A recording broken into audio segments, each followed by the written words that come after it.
ABP news देख रहे हैं, यहाँ पर मैं हूं आपके साथ साधना। चलिए खबरों का आगाज कर लेते हैं। पीएम मोदी ने नए केंद्रीय रेल मंत्री अश्विनी वैष्णव को उनके जन्मदिवस पर बधाई दी। पीएम मोदी ने बधाई देते हुए ट्वीट कर लिखा कि वो शासन के प्रमुख बुनियादी ढांचों से संबंधित क्षेत्रों को बदलने के लिए काम कर रहे हैं। पीएम मोदी ने ट्वीट किया कि अश्विनी वैष्णव को जन्मदिन की बधाई। वो शासन के प्रमुख बुनियादी ढांचे से संबंधित क्षेत्रों को बदलने के लिए काम कर रहे हैं, जिससे हमारे देश के नागरिकों को फायदा होगा और उनके लंबे जीवन और स्वास्थ्य के लिए प्रार्थना। जवाब में वैष्णव ने आशीर्वाद देने के लिए प्रधानमंत्री को धन्यवाद दिया। उन्होंने लिखा कि आपकी दृष्टि अद्वितीय है और नए भारत के लिए आपके सपनों को पूरा करने के लिए अथक प्रयास करेंगे। पहली बार कैबिनेट मंत्री बने वैष्णव ने 8 जुलाई को प्रधानमंत्री नरेंद्र मोदी के मंत्रिमंडल के नए रेल मंत्री के रूप में कार्यभार संभाला। उन्होंने व्हार्टन स्कूल और पेनिसिल्वेनिया यूनिवर्सिटी से MBA और ITI कानपुर से MTech किया है।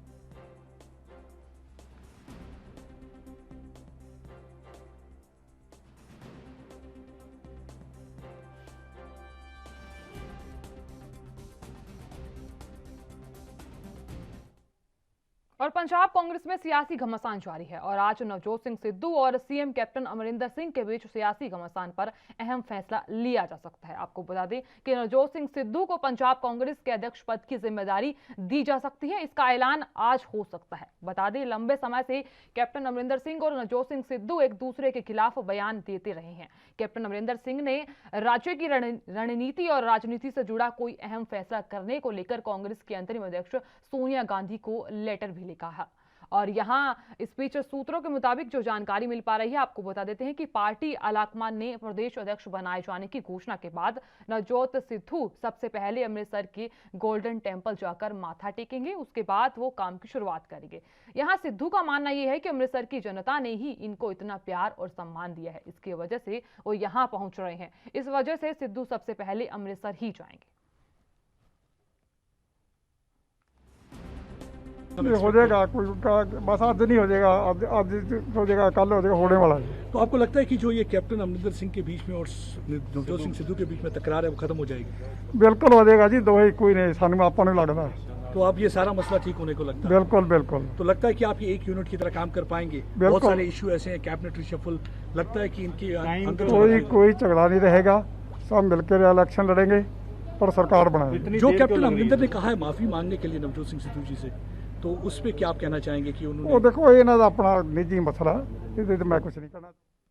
और यूपी चुनाव से पहले बसपा प्रमुख मायावती का यहां दाव चलने की तैयारी कर ली गई है और सूबे में एक बार फिर से मायावती ब्राह्मणों को साधने में जुट गई है। मायावती एक बार फिर ब्राह्मण सम्मेलन शुरू करने जा रही है, जिसकी जिम्मेदारी जो है वो सतीश चंद्र मिश्रा को दी गई है। आपको बता दें, बसपा का ब्राह्मण सम्मेलन जो है वो 23 जुलाई से अयोध्या से शुरू होगा। 23 जुलाई को सतीश चंद्र मिश्रा अयोध्या में मंदिर दर्शन से ब्राह्मणों को जोड़ने की कवायद शुरू करेंगे। और पहले चरण की बात करें तो 23 जुलाई से 29 जुलाई तक लगातार 6 जिलों में ब्राह्मण सम्मेलन होंगे और यहां सतीश चंद्र मिश्रा के नेतृत्व में जिलेवार यह सम्मेलन किए जाएंगे। बीएसपी ब्राह्मण सम्मेलन 2007 चुनाव अभियान की तर्ज पर होगा। शुक्रवार को आपको बता दें कि लखनऊ में पूरे प्रदेश से 200 से ज्यादा ब्राह्मण नेता और कार्यकर्ता बसपा दफ्तर पहुंचेंगे और यहां आगे की रणनीति पर चर्चा हुई थी। यहां बीएसपी 2007 के फॉर्मूले पर वापस लौट रही है और दलित ब्राह्मण OBC फॉर्मूले के साथ मायावती 2022 चुनाव में उतरेगी। गौरतलब है कि साल 2007 में मायावती ने बड़ी संख्या में ब्राह्मणों को चुनावी मैदान में टिकट देकर उतारा था। मायावती की यह रणनीति सफल भी रही थी और यहां बीएसपी की संपूर्ण और पूर्ण बहुमत की सरकार बनी थी।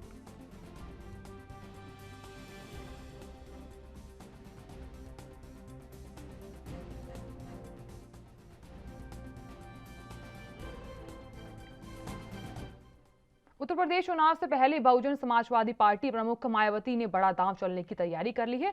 सूबे में एक बार फिर से मायावती ब्राह्मणों को साधने में जुट गई है। मायावती एक बार फिर ब्राह्मण सम्मेलन शुरू करने जा रही है, जिसकी जो जिम्मेदारी है वो सतीश चंद्र मिश्रा को दी गई है।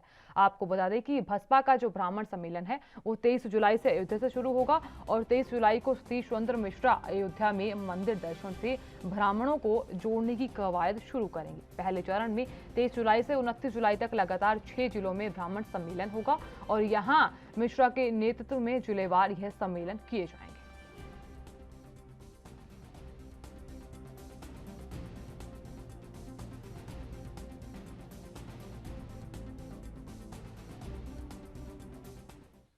और कांग्रेस नेता पवन खेरा ने कई मुद्दों पर अपनी प्रतिक्रिया सामने रखी, जिसमें पंजाब कांग्रेस में मतभेद पर बात की गई और साथ ही बीजेपी पर भी हमला किया गया। पहली बात तो कोई क्राइसिस या गड़बड़ नहीं होती, सबके अपने विचार होते हैं, जिन विचारों को सुनने के लिए हमारे पास हर राज्य का एक प्रभारी होता है एआईसीसी की तरफ से, महासचिव सबकी बात सुनते हैं और उसके बाद किसी निष्कर्ष पर सबको साथ लेकर पहुँचते हैं। जब वह सही वक्त पे सही निर्णय जो लिया जाएगा वो आपसे महासचिव। देखिए, जहाँ भारतीय जनता पार्टी कर्नाटक में बैकडोर से सरकार बनाई है, उस सरकार में जो मंत्री हैं, जो भारतीय जनता पार्टी के एमएलए हैं, वह लगातार आरोप लगाए चले जा रहे हैं मुख्यमंत्री के खिलाफ। संगीन आरोप हैं भ्रष्टाचार के मुख्यमंत्री के खिलाफ। कोई मजबूरी केंद्रीय नेतृत्व की यहाँ है कि मुख्यमंत्री को वो हाथ नहीं लगा पा रहे हैं। इसका खामियाजा कर्नाटक की जनता भुगत रही है, जिन्होंने इन्हें सरकार में आने के लिए कोई वोट नहीं दिया था। ये बैकडोर से, पिछले दरवाजे से सरकार में आए हैं और कर्नाटक की जनता को इससे मतलब नहीं है कि केंद्रीय नेतृत्व की क्या मजबूरी है कि येदियुरप्पा साहब को हाथ नहीं लगे। कांग्रेस नेता संदीप दीक्षित ने कई मुद्दों पर अपनी प्रतिक्रिया दी है और इस दौरान उन्होंने पंजाब कांग्रेस के विवाद को लेकर भी बयान दिया है। साथ ही बीजेपी को झूठे अस्तित्व वाली पार्टी बताया है।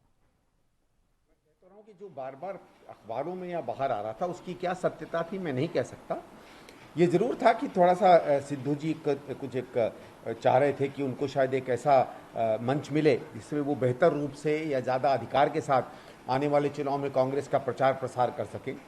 और कभी कभी कुछ अखबार या कुछ विपक्षी दल इस बात को इस तरीके से दिखाने की कोशिश कर रहे थे कि ये सिद्धू वर्सेस अमरिंदर है। ये बेसिकली कांग्रेस विद अमरिंदर, सिद्धू सब मिलाकर वर्सेस अदर्स है और एक बहुत अच्छी तरीके से हम चुनाव में लड़ेंगे भी और जीतेंगे भी। तो इन चीज़ों जो आप आज बता रहे हैं, ये एक पहले से लगता था कि किसी न किसी तरह ये विवाद तो नहीं था, लेकिन सीनियर लीडर्स में एक मन था कि अगर हमें मंच मिले तो हम पार्टी को बेहतर तरह से सेवा कर सकेंगे।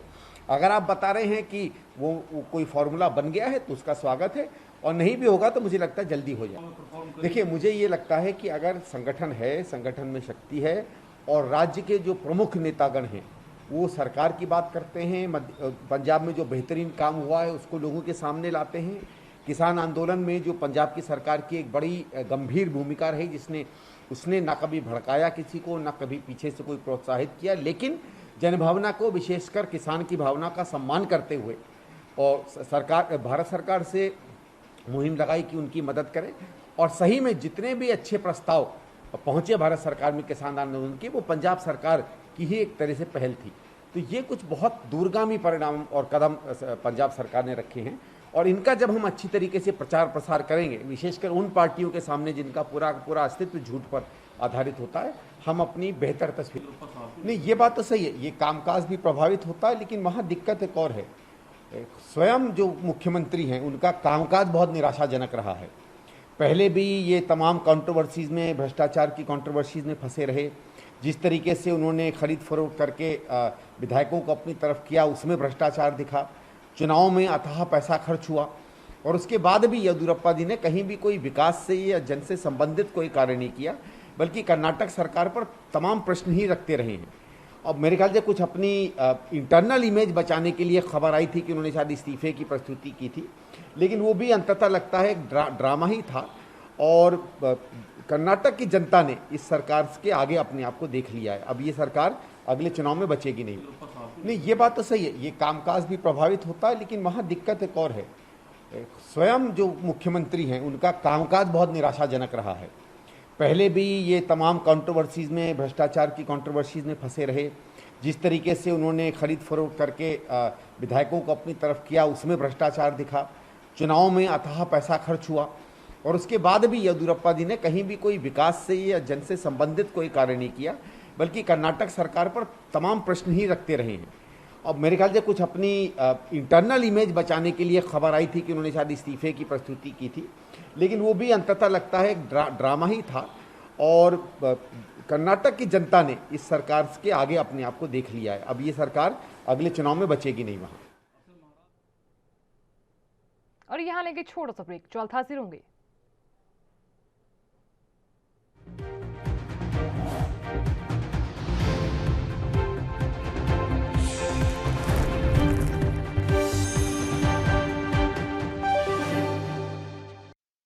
चलिए खबरों में आगे बढ़ते हुए उत्तर प्रदेश के आगरा में वीकेंड लॉकडाउन जारी है और इस दौरान जरूरी सेवाओं के अलावा सभी दुकानें भी बंद हैं। लोगों का यही कहना है कि लॉकडाउन का पालन कर रहे और कोरोना महामारी से बचने के लिए लॉकडाउन का पालन करना काफी ज्यादा जरूरी है। और यहाँ जिस तरीके से लॉकडाउन चल रहा है, लोग यहाँ नियमों का पालन भी करते हुए दिखाई दे रहे हैं।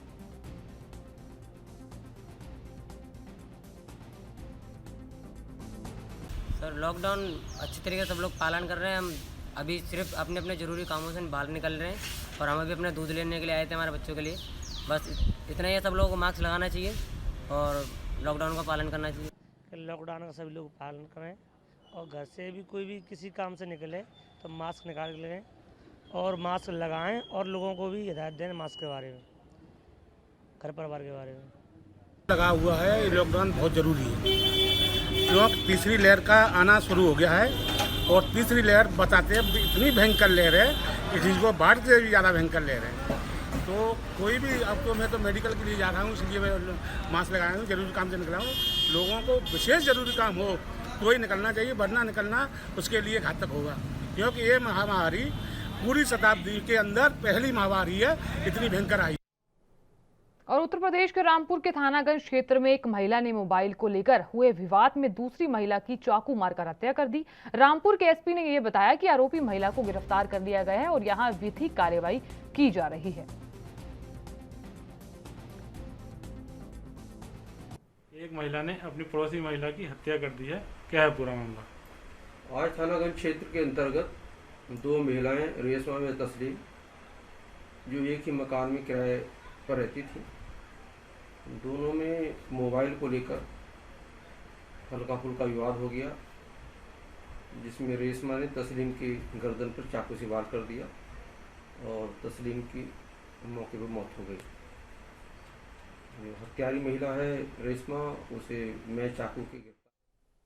मौसम विभाग ने हिमाचल प्रदेश में अगले 3-4 दिनों में भारी बारिश का पूर्वानुमान लगाया है, जिसके चलते राज्य में भूस्खलन की चेतावनी जारी कर दी गई है।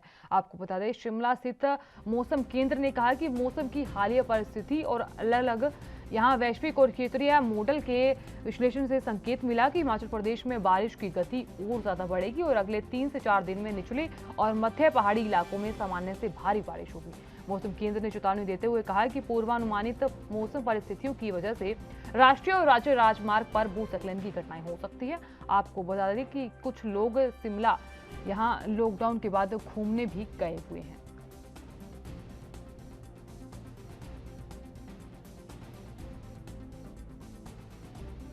बैठे हुए थे, लेकिन अभी कोरोना प्रोटोकॉल फॉलो करके हम यहाँ पे घूमने के लिए आए हैं। तो यहाँ क्या लग रहा है आपको कि डर भी है कहीं ना कहीं रहता कि भाई कोरोना का भी वजह से? नहीं, ऐसा तो कुछ नहीं लग रहा है जी, क्योंकि बेसिकली बचाव में ही बचाव है, इसलिए हमने अपना बचाव रखा हुआ है, क्योंकि प्रॉपर मास्क वगैरह पहना हुआ है, हमने वैक्सीनेशन में करवा रखी है सबने और प्रोटोकॉल पूरा फॉलो कर रहे हैं। आप यहाँ बहुत अच्छा मौसम, दुनिया में काफ़ी बादल है, धूप नहीं है, बिल्कुल अच्छा ह्यूमिडिटी कम। काफ़ी पीछे लॉकडाउन रहा तो उसके बाद लक्ष्मी कैमरा नहीं सुन रहा। हाँ जी, और मेरी जॉब लग गई खुश है।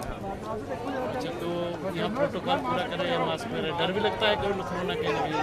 हाँ जी, थर्ड वेव आने का डर है, तभी मास्क लगा के रखते हैं, सैनिटाइजर यूज़ करते रहते हैं। यहाँ पे तो बहुत अच्छा मौसम है, धुंध वगैरह फैली हुई है, तो ठंडा मौसम है। पंचकुला में कैसे? पंचकुला में इससे थोड़ा कम है, वैसे तो वहाँ पे भी ठंडा ही रहता है। तो काफ़ी टाइम के बाद आपको मौका मिला बाहर जाने का, जैसे पीछे लॉकडाउन वगैरह? हाँ जी, हम 1 साल बाद निकल रहे हैं, लॉकडाउन लगा हुआ था, अब जाके खुला। हमारा अभी सेकंड डे ही है, तो अभी हम ब्रिज पे जस्ट पहुँचे हैं, तो let's see what happens next. Corona काल भी चला था काफ़ी टाइम से, पहले अंदर से लॉकडाउन था, तो मौका मिला बाहर आने का? हाँ जी, I have stepped out of my house after 1.5 years. मैं बहुत देर के बाद ही निकली हूँ, जब तक बहुत ज़्यादा कोरोना था मैं घर के अंदर ही थी with all my safety precautions.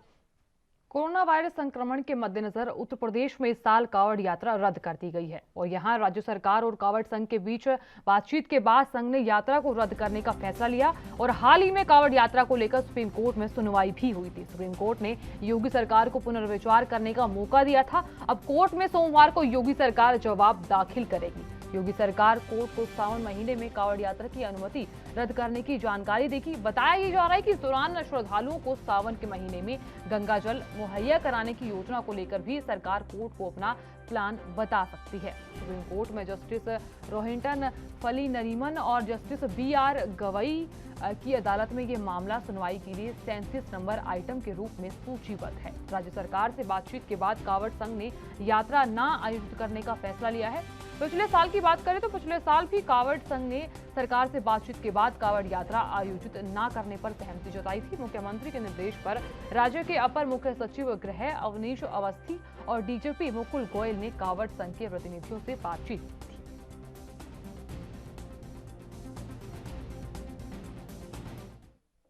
और मध्य प्रदेश की बात कर लेते हैं। मध्य प्रदेश के भिंड में मुखबिर की सूचना पर महिला डेस्क की DSP पूनम थापा ने बड़ी कार्रवाई करते हुए एक आरोपी महिला को गिरफ्तार कर लिया है। और यहां DSP पूनम थापा ने जब महिला के घर की तलाशी ली तो उसके कब्जे से एक पिस्टल, 14 इंसास के जिंदा राउंड मिले हैं और जो शासकीय होते हैं। आपको ये बता दें कि महिला के पास कहां से आई, इसकी जांच का विषय काफी ज्यादा यहाँ चिंता का है, लेकिन इस बीच यहाँ बताया जा रहा है कि इसकी जांच लगातार जारी है। आपको ये बता दें कि यहाँ इसके अलावा शराब की बोतलें, प्रेस के कई IES और प्रेस की ID और सरकारी दफ्तरों की शीलें भी बरामद हुई हैं। DSP पूनम थापा ने कहा कि बरामद हुई ID कार्ड और सरकारी सीलों से लगता है कि महिला पहले प्रेस से जुड़ी हुई थी और सरकारी विभागों में फर्जी कार्य किया करती थी। फिलहाल महिला को गिरफ्तार कर लिया गया है और गिरफ्तार कर 25-27 के तहत मामला दर्ज कर लिया गया है और फिलहाल पूछताछ के बाद ही अन्य मामले की खुलासा की जाएगी।